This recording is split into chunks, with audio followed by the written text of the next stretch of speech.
that. Either way, I will say this: the U.S. and Canada is the most you'll do all year. I mean, 60-30 is a lot. So it just gets easier from here on out. So that's pretty cool.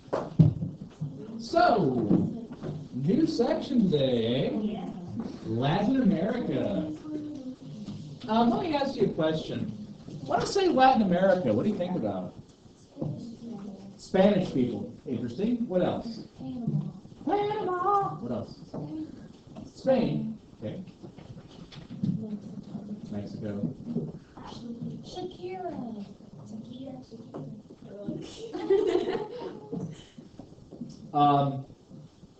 Okay. That's it. Nothing else. No cultural things. Nothing. Just countries. Eh? Oh, like dancing, like salsa. Salsa. Okay. Dead language. Dead languages. Interesting because of Latin, no doubt. What else? Big dresses. Big dresses. Okay. That's fair.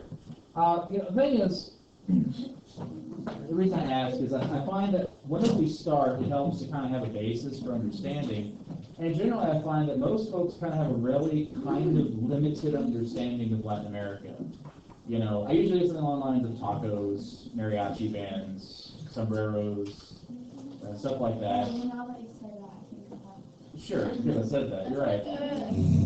Right, exactly. But that's the thing is we're aware of the fact that Latin America is more than Mexico, right? So this helps the question, well, where are we talking about exactly? And obviously you just had a map, but this is kind of it from a global perspective.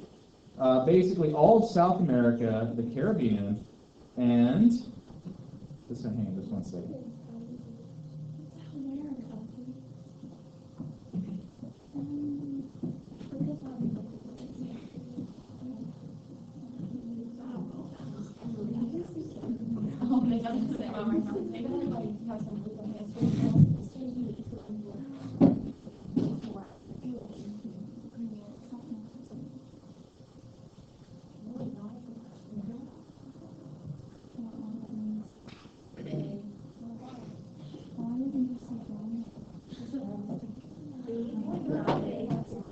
Okay, select crisis, no worries. Right, so moving on. So, this is basically where we're talking about. And the fact is that there's a lot of land here. For instance, let's talk just basic temperature for a second. Latin America, what temperature? On average, do you think? What? It's hot, yeah. It's warm. What temperature would you say average? 92. 90. 79. Okay. 84. Consider this. Let's first say this. It probably largely depends on where you are. Consider this. If we look at Mexico, this area right along in here in terms of latitude, we're talking about tropical regions, so you'd be right, pretty warm. But if you keep going farther south, look how far South America is. That's Antarctica. It's about 500 miles away. So it's pretty darn chilly on the tip of Cape Horn. There are penguins in South America. This is one of those things that, like, what? Start to realize Latin America is incredibly diverse, both in terms of land types, the cultures present.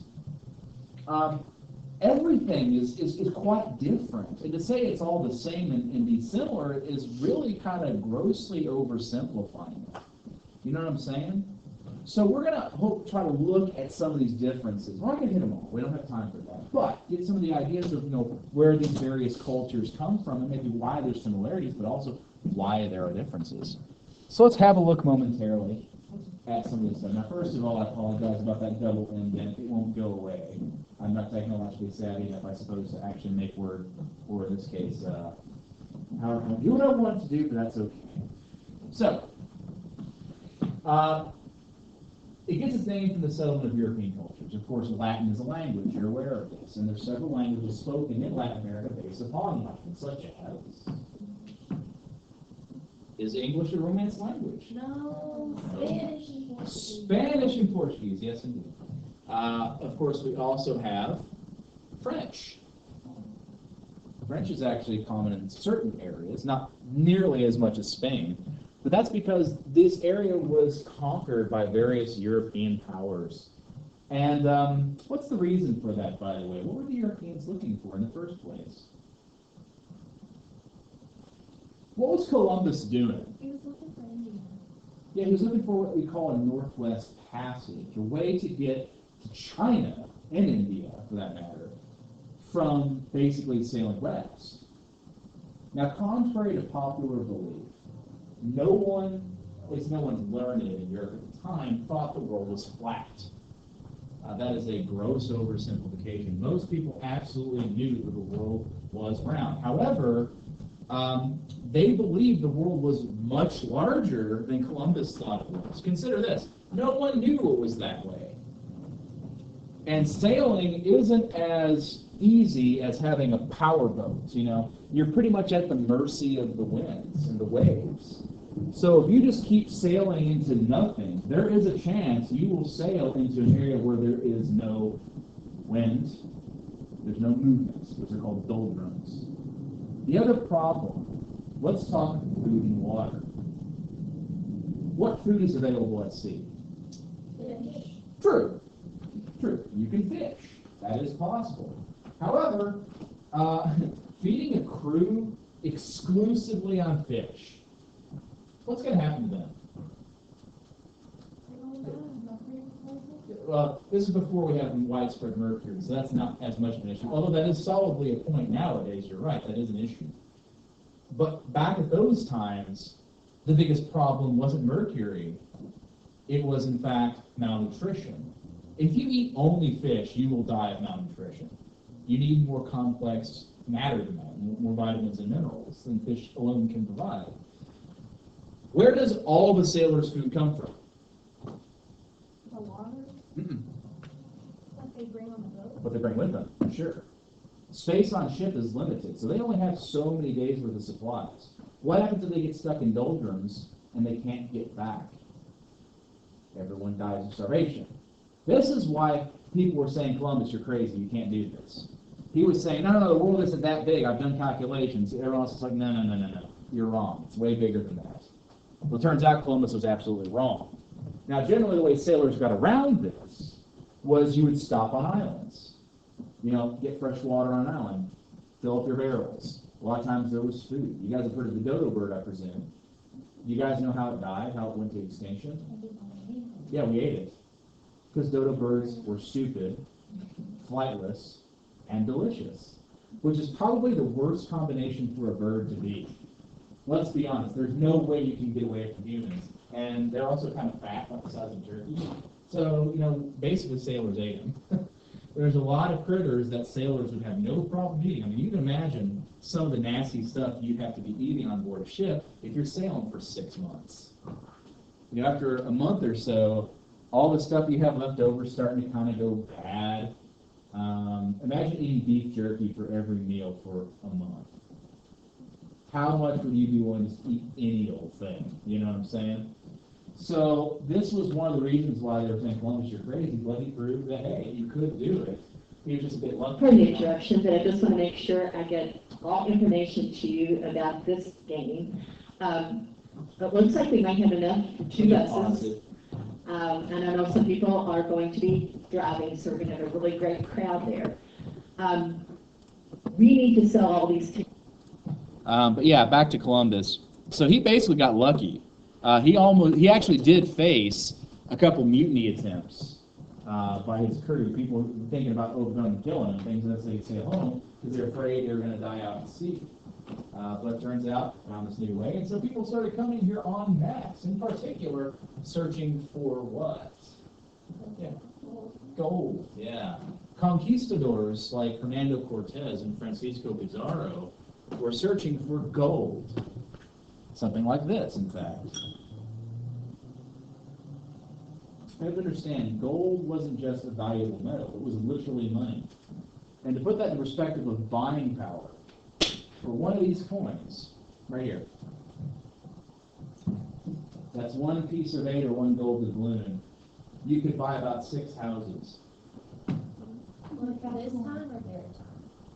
Well, this was by their time. In today's currency, that would be worth about $1,500, something like that, give or take. Except, of course, that's a replica. That's worth about $2. You know.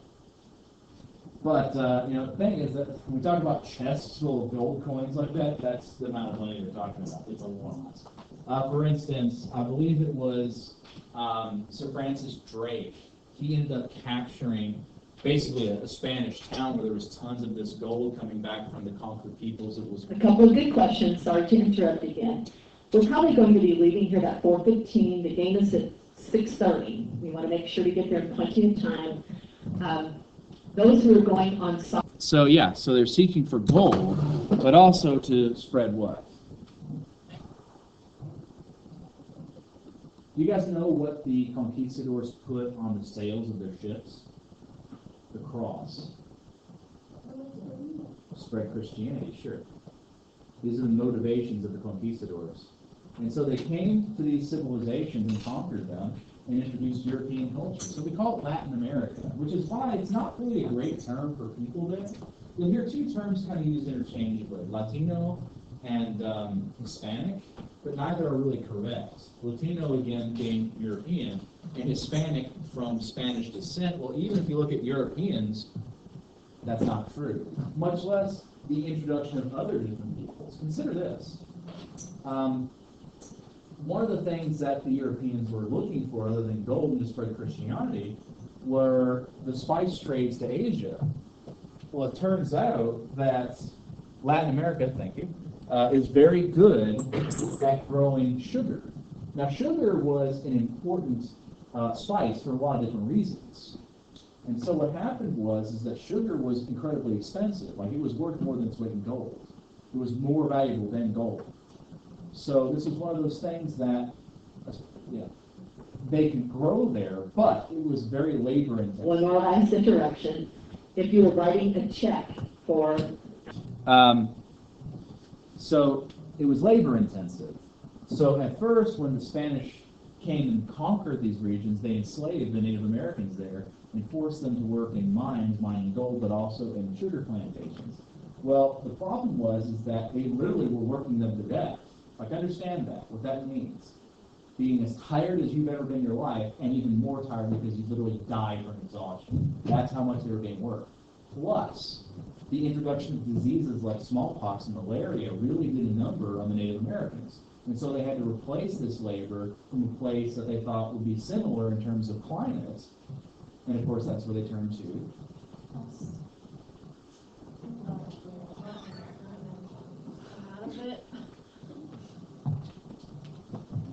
Let's go through latitudes for just a second.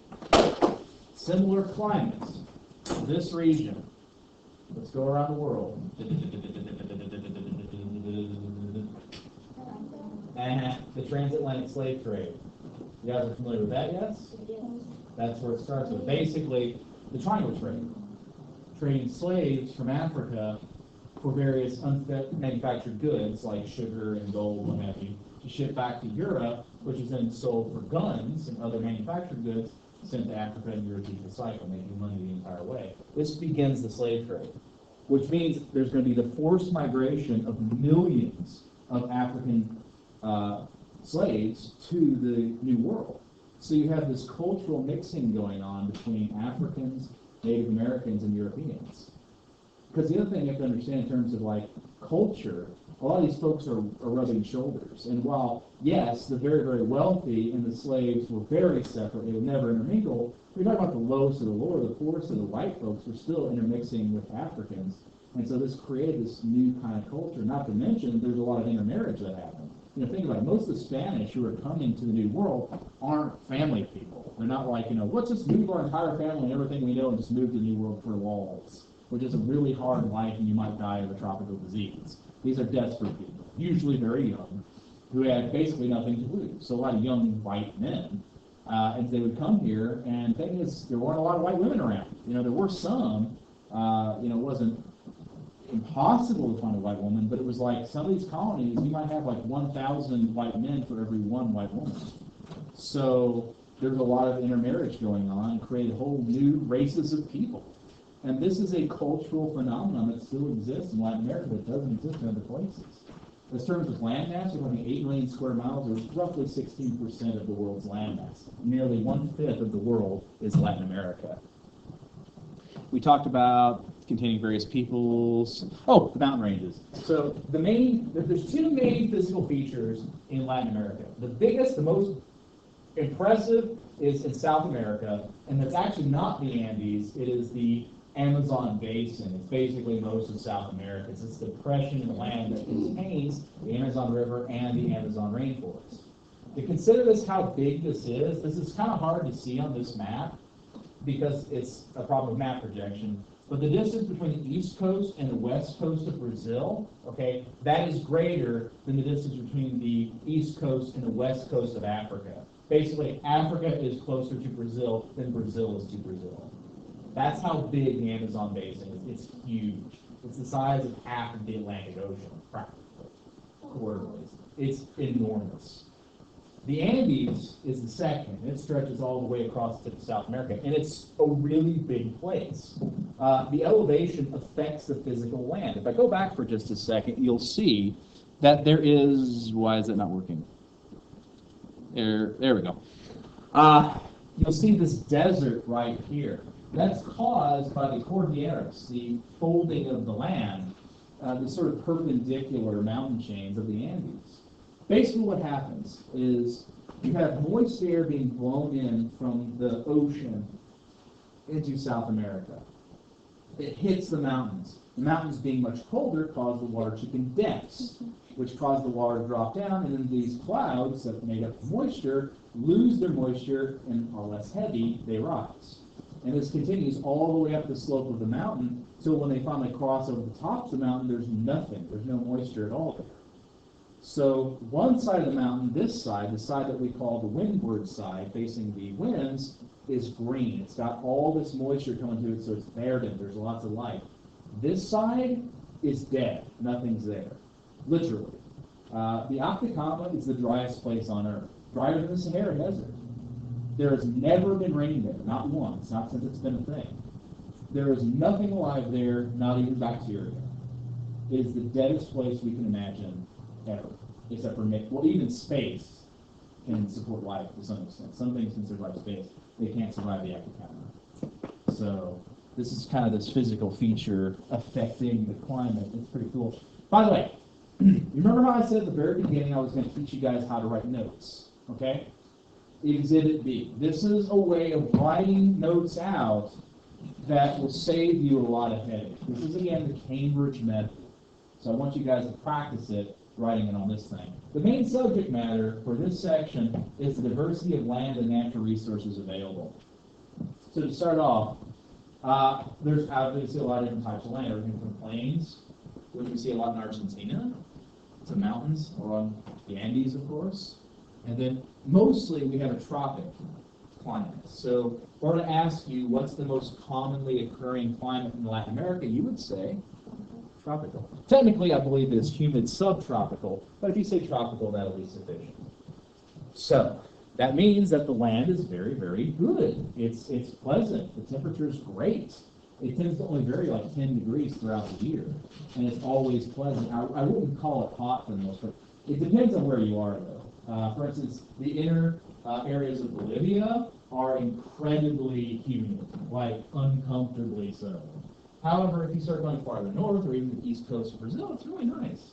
So it depends on where you are, like everything else.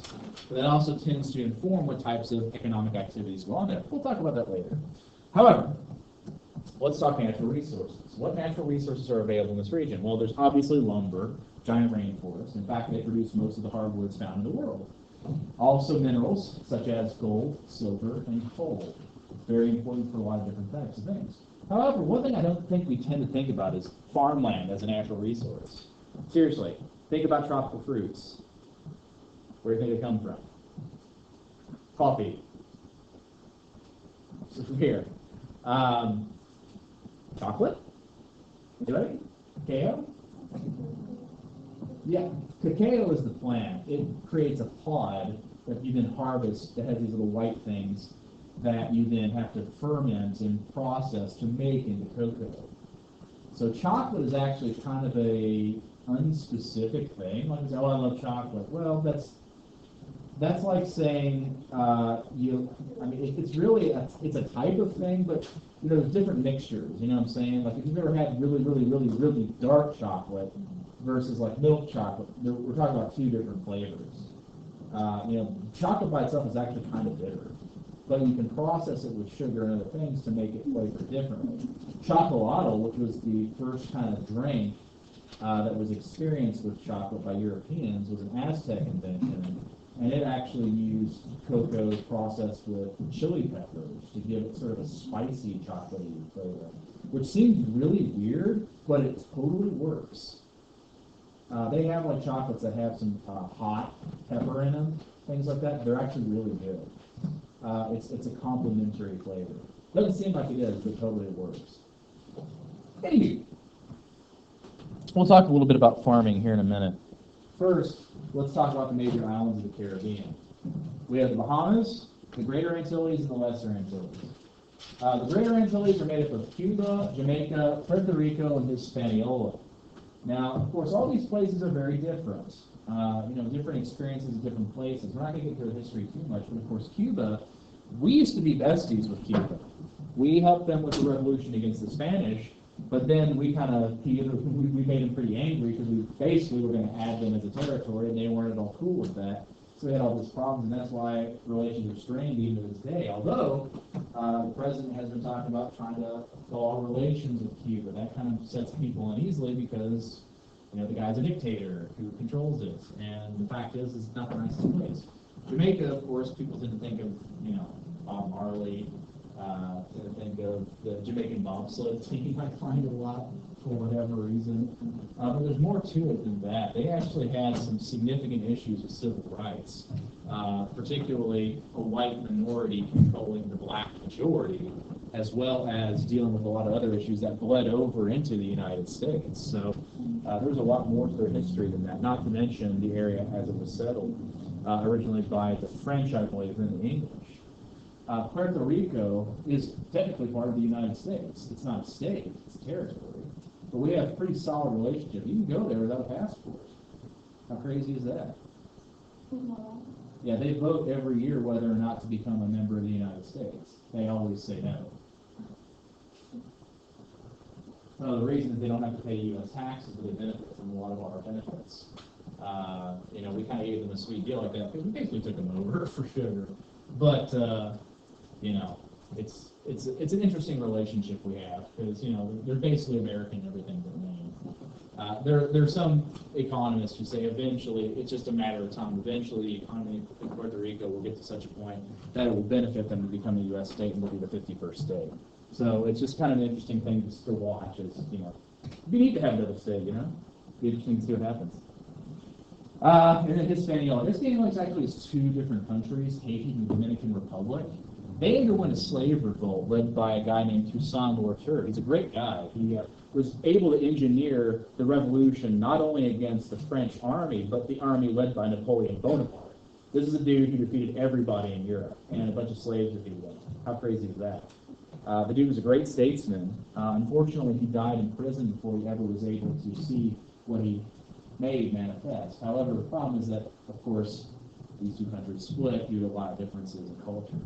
So again, we're talking about different areas. I mean, they're countries, you know. They're not just islands, they're countries as well.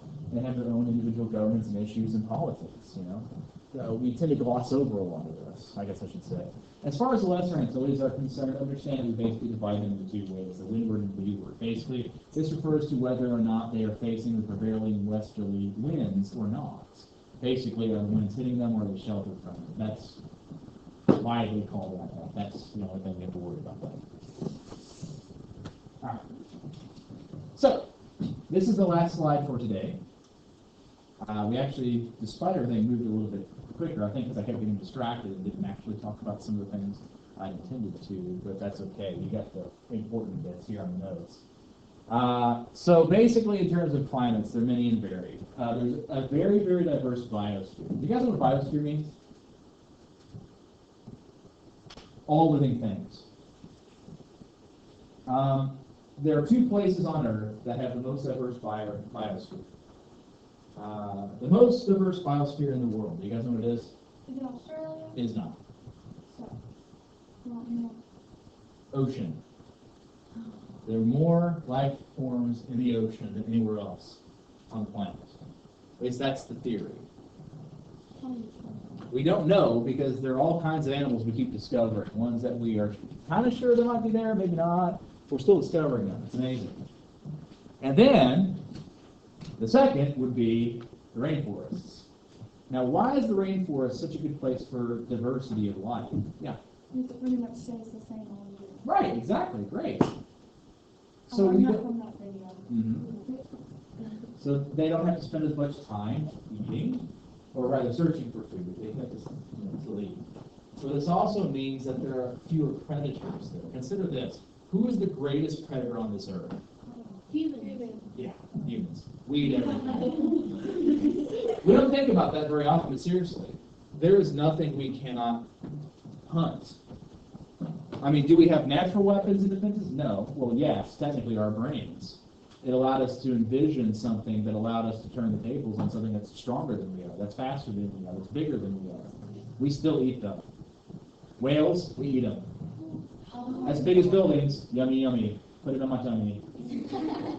People eat lions and tigers and bears. Oh, there's literally nothing on this planet that someone hasn't eaten. That's disgusting.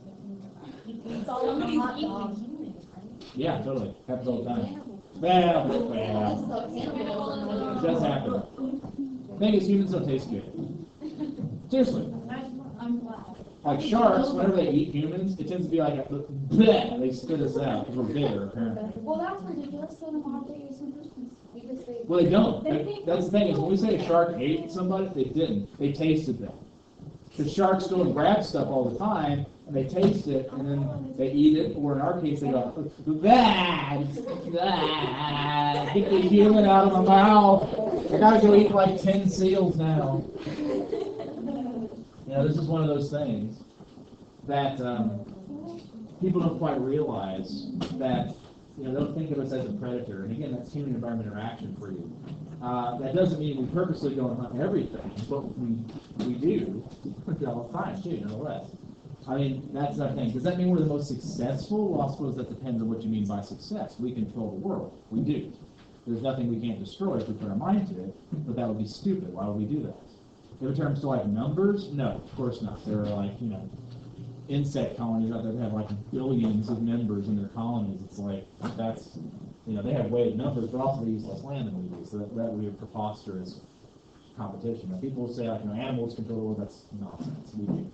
We absolutely do. We set the standard for everything. That also means we need to be responsible about how we utilize our land. Because if we just use, then we're going to use it up.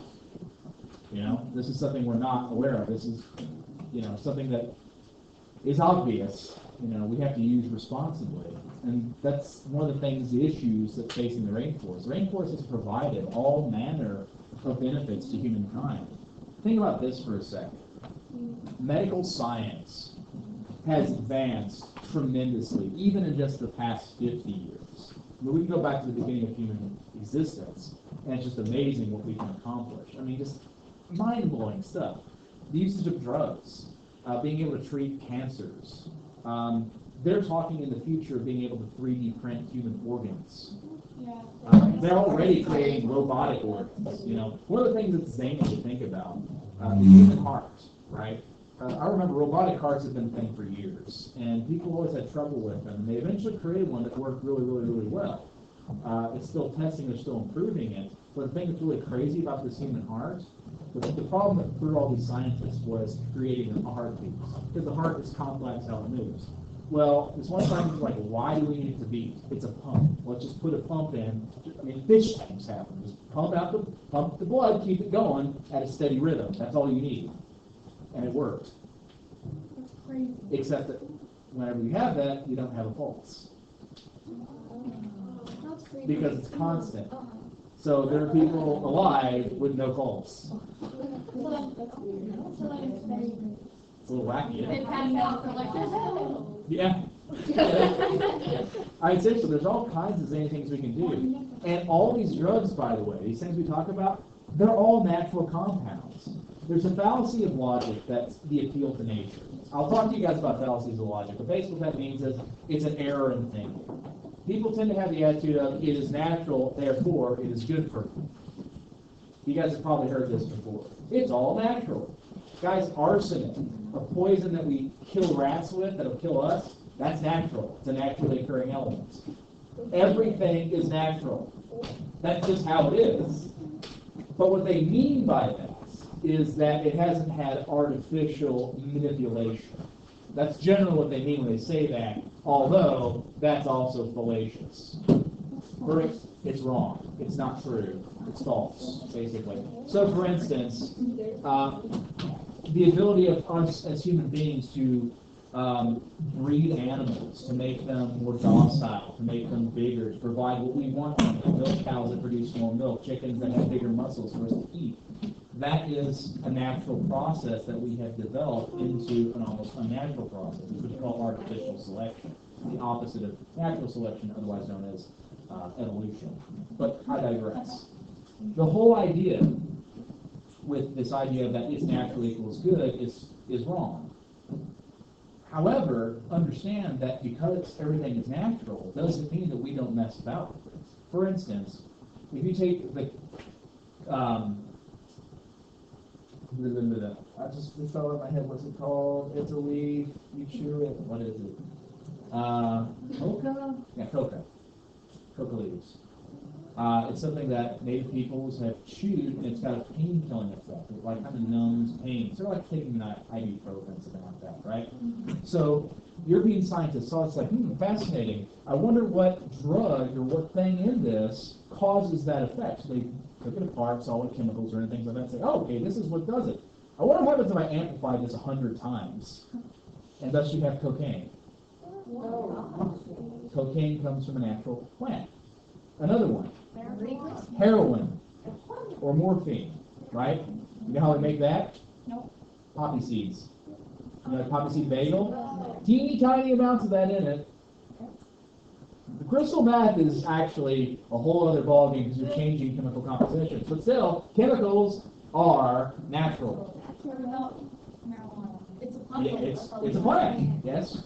What's really zany people don't think about is that not only is it a plant, you can smoke it, you can break it up and take the components out and just inject them. There's all kinds of things that we can do with drugs. Now here's the thing to understand. Drugs are also all poison. The reason your body reacts the way they do is because it is being poisoned. What about acid? Well, there's all kinds of drugs. I'm not going to go on a case-by-case basis. My point is, all of them are poisons, even things like caffeine. We don't realize that, but it is. It's the number one abused drug in the United States. Whenever you smoke, and you get the nicotine, yeah.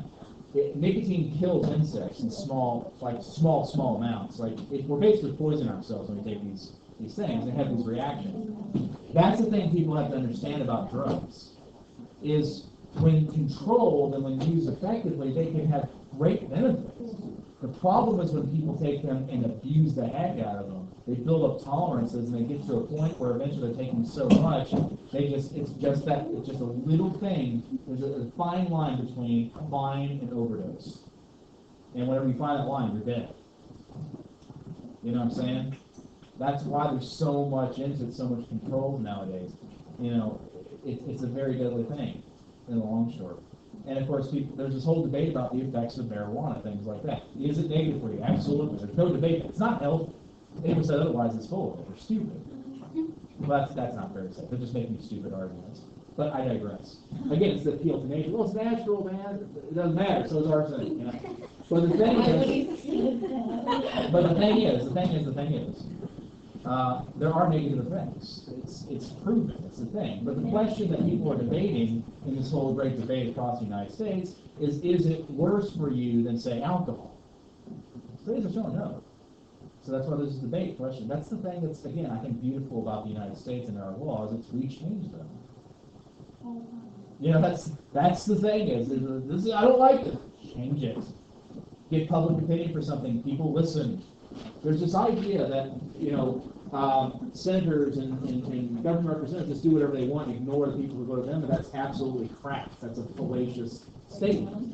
They do whatever it is their constituents want them to do, people who voted them in, which means that they're interested in projects in their districts, not the entire United States. So whenever you have something like the Kentucky Bridges project and someone goes to Congress and says, hey, we should have money from the federal government go there. Kentucky is like, woo, yeah. Indiana's like, woo, yeah. What do you think California's doing? That's a waste of money. No. So this is how the government works. It is a compromise, and that's the beautiful thing about a compromise. If we get the best possible solution for the most amount of people, but that means everybody is dissatisfied. That's the point. If everyone doesn't feel taken advantage of, it's not a compromise. Because otherwise somebody got the better of everybody else. See what I'm saying? That's the thing we have to understand about our government. It's not perfect. No one should or will ever claim that is, if they're sensible. But it is the best we have. That's the thing to understand. It's the best we have. Short of having some sort of beneficent dictator who has our best interest in mind, we're not going to get any better. So that's just something to consider. Anyways, that was a little thing about government that came out of nowhere. Yes. It's where the reality comes to